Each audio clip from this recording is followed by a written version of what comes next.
ఇవన్నీ ప్రచారాలే. అవును, వాస్తవానికి ప్రచారాల్లో ఉన్నాయి. వైసీపీ నాయకులు ఎవరో మాట్లాడట్లా, వాళ్ళు కొంతమంది సోషల్ మీడియాలో మాట్లాడుతున్నారు. వైఎస్ఆర్సీపీ వాళ్ళు గూగుల్ని కావచ్చు, మిగిలిన దాన్ని ఏ ఇన్వెస్ట్మెంట్ కూడా డైరెక్ట్గా వ్యతిరేకించరు. వ్యతిరేకిస్తే ఇప్పుడున్న 11 కాస్తే 1కి పడిపోద్ది.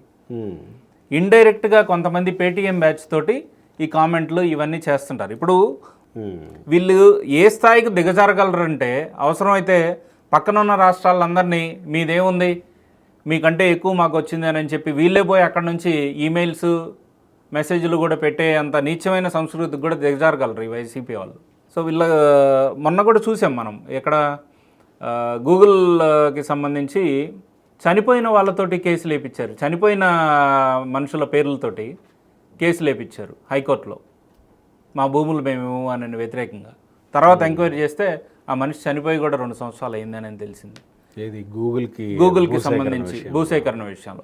ఇలా ఏంటంటే ప్రతిదానికి అడ్డుపడుతూ కనీసం రాష్ట్ర అభివృద్ధి పరంగా నువ్వు చెయ్యవు, ఇంకొకటి చేస్తుంటే కూడా అడ్డుపట్టడం అని అంటే నీ మానసిక స్థితి ఏ స్టేజ్లో ఉందని అనేది ఆలోచించుకోవాలి.